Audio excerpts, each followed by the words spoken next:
Selamat pagi Bu Libi, salam sehat. Selamat pagi, salam sehat. Selamat Hari Perempuan Internasional Ibu. Ya, terima kasih, Bu.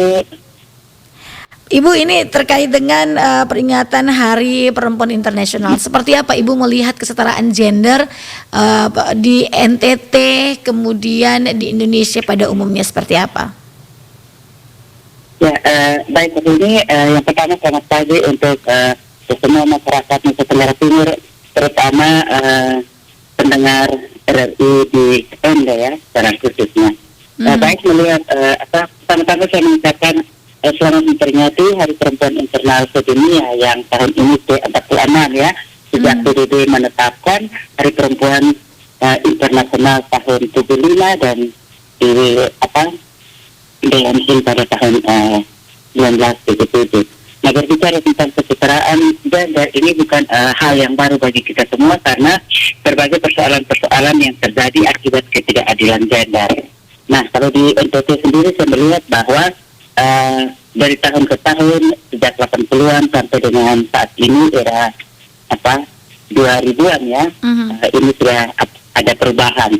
Jadi kita melihat mulai dari berbagai aspek, mulai dari kita melihat bagaimana dari berbagai aspek baik ekonomi, sosial, politik. Salah satu contoh perubahan saya melihat bahwa perempuan di bidang politik, partisipasi perempuan ini sudah mulai meningkat ya, mulai dari tingkat bawah juga sampai tingkat atas. Jadi mulai dari tingkat bawah keterlibatan perempuan dengan mencalonkan diri dan juga dicalonkan oleh masyarakat sebagai RT, kemudian RW. Dan juga misalnya kalau di bidang politik itu, kalau di Kota Kupang sendiri saya melihat bahwa kalau dulu anggota DPR perempuan hanya satu, tapi sampai dengan periode 2019 sampai 2024 itu ada 8 orang. Kalau di kabupaten saat ini ada 8 orang, dan di provinsi Nusa Tenggara Timur juga itu sudah semakin banyak jumlahnya. Saat ini ada 13 orang perempuan. Dan dari ND dari Dapil 5 ya, ikut menyumbangkan, ada Ibu Mercy Piwung di sana, dan juga mungkin ada yang lain, tapi saya ingat itu ya tentu juga Ibu Yeni Bantang kalau tidak salah. Nah, ini sudah tentu merupakan perubahan-perubahan yang terjadi, bagaimana masyarakat, kemudian keluarga sendiri mendukung perempuan dalam berbagai aspek kehidupan pakai ini. Oke, jadi memang kesempatan dan juga peluang ini sudah mulai diberikan oleh lingkungan, oleh masyarakat kepada perempuan atas eksistensi dan juga keberadaannya ini ya, Ibu Libi. Kemudian peluang sudah diberikan, kesempatan juga diberikan nih. Namun terkadang juga masih ada tindakan-tindakan kekerasan yang dilakukan terhadap perempuan. Nah, bagaimana Ibu melihat hal ini?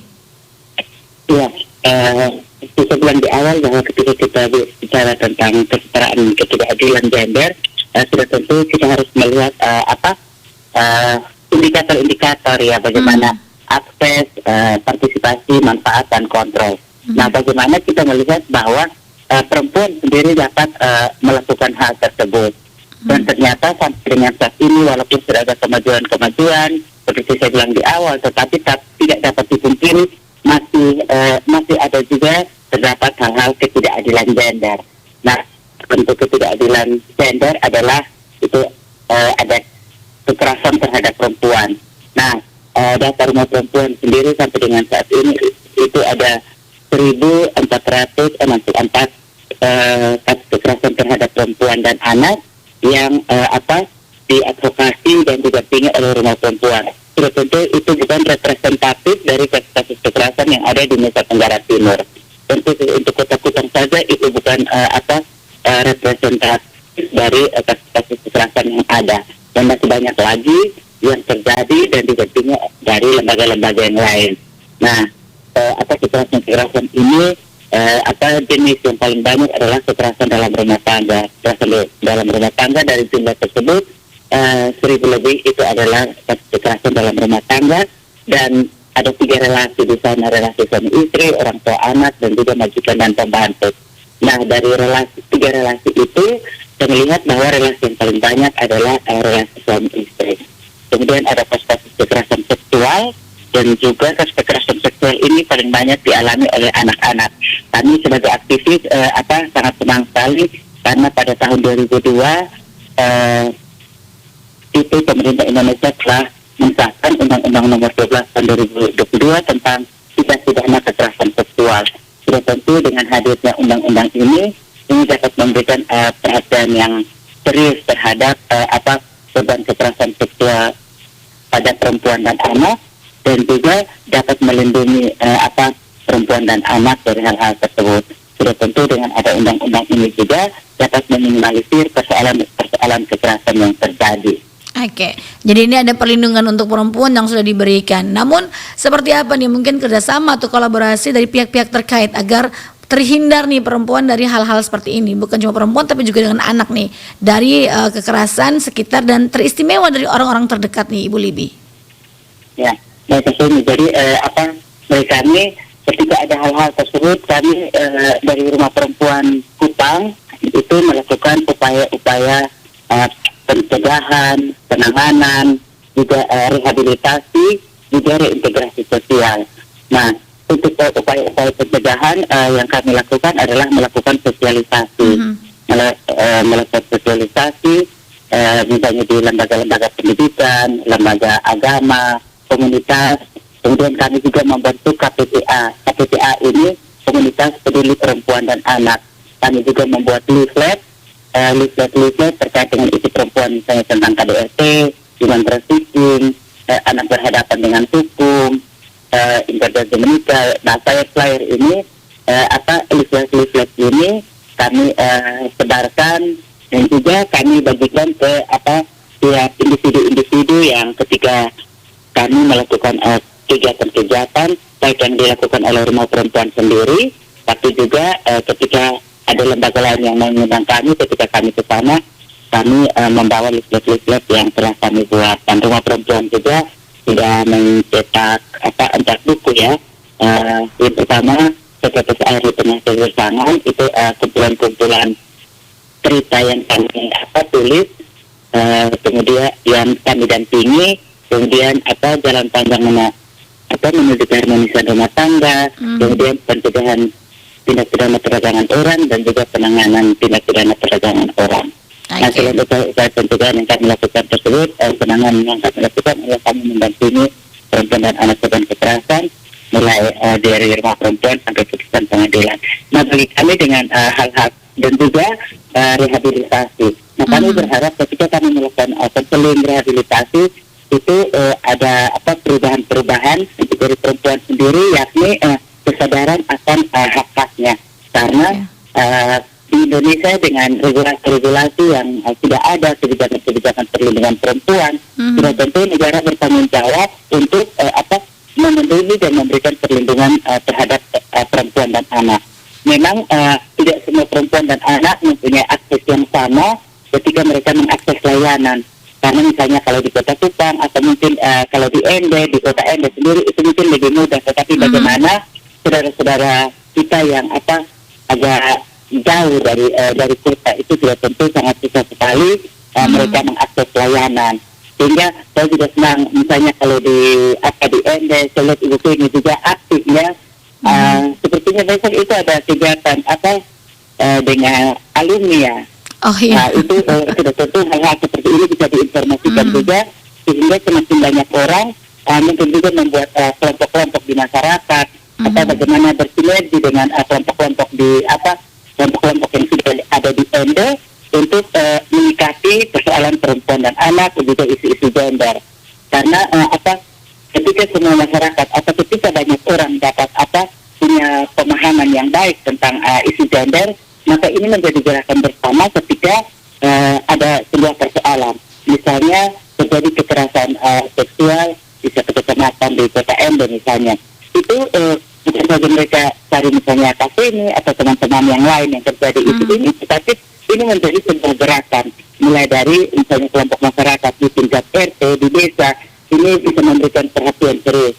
Sudah tentu dengan ada kontrol dari masyarakat, ini dapat meminimalisir persoalan-persoalan kekerasan terhadap perempuan dan anak. Dan upaya pencegahan ini sangat baik apabila dilakukan mulai dari dalam keluarga dan komunitas. Nah, ketika keluarga kuat memberikan perlindungan terhadap keluarganya, serta komunitas, lembaga pendidikan dan lembaga agama, maka tidak heran kalau kita bisa mengukur satu taraf. Oke. Kemudian Ibu, ada peluang yang diberikan kepada perempuan, kesempatan diberikan, kemudian perlindungan hukum juga kepada perempuan, meskipun juga masih ada satu ataupun dua kasus yang terjadi. Nah, sebagai Ketua Rumah Perempuan, bagaimana Ibu melihat kesiapan dari perempuan ini sendiri ataupun juga SDM dari perempuan ini sendiri untuk ikut bersaing secara sehat dan juga bisa melebur nih dalam era digitalisasi untuk mengembangkan dan juga mengaktualisasikan diri mereka sendiri? Oke, baik, terima kasih. Terkait dengan digitalisasi ini, sudah tentu setiap perubahan apa yang terjadi ada plus minusnya, tetapi orang optimis kita selalu lihat yang plusnya seperti apa. Dengan era digitalisasi ini, perempuan didorong untuk meningkatkan pengetahuan untuk memanfaatkan digitalisasi.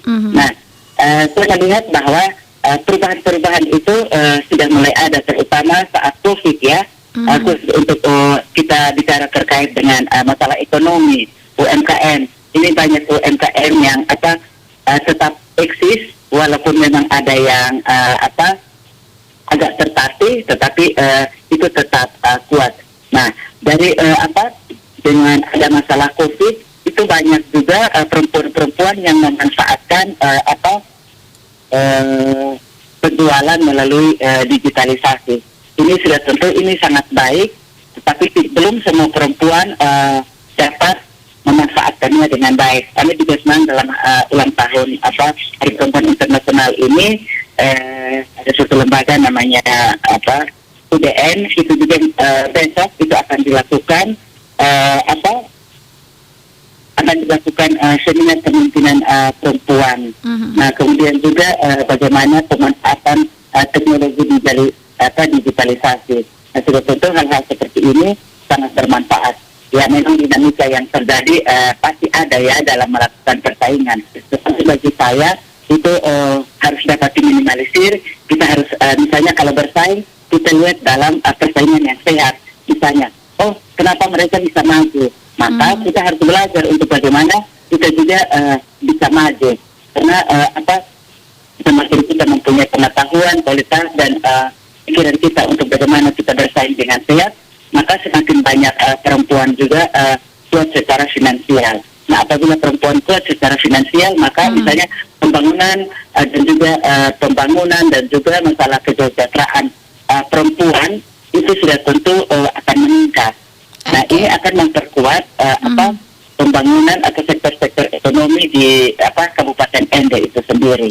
Apalagi saya lihat bahwa di Ende juga ada, saya kurang tahu ya, ada berapa anggota Dewan Perempuan yang ada di Ende. Salah satu yang saya kenal Ibu Migi Sigasare. Sudah tentu dengan ada anggota DPR perempuan ini bisa dikomunikasikan kira-kira dukungan seperti apa, misalnya sumber daya atau bagaimana supaya pemenuhan hak-hak perempuan, kemudian bagaimana bisa juga mengakses layanan yang disediakan oleh pemerintah melalui mereka, itu sudah tentu sangat baik sekali. Jadi persaingan itu tetap ada, tetapi bagi saya sebagai perempuan yang mau maju, kita harus bersaing secara positif, dan itu kita melihat sebagai peluang, bukan tantangan. Karena sesuatu yang kita melihat sebagai tantangan, kita akan sulit untuk maju. Tetapi kalau kita melihat ada kendala-kendala dan kita melihat itu sebagai peluang, sudah tentu ini sangat baik dan meningkatkan energi positif kita. Dan ketika kita melakukan kerja-kerja untuk peningkatan usaha UMKM melalui digitalisasi, ini akan menguntungkan banyak perempuan. Baik. Bu Libby, terima kasih untuk informasinya pagi hari ini. Tentunya perempuan mendukung perempuan ini juga menjadi salah satu cara yang paling luar biasa ya untuk bersama-sama memperjuangkan kesetaraan gender di Indonesia dan juga di NTT pada khususnya. Selamat Hari Perempuan Ibu, dan semoga tetap semangat selalu dalam memperjuangkan hak-hak perempuan. Salam sehat selalu. Terima kasih ya. RRI Radio Tangga Bencana COVID-19. Pendengar RRI dimanapun Anda berada, pukul 8 waktu Indonesia Tengah kami ajak Anda bergabung bersama Pro 3 Jakarta untuk mengikuti Warta Berita.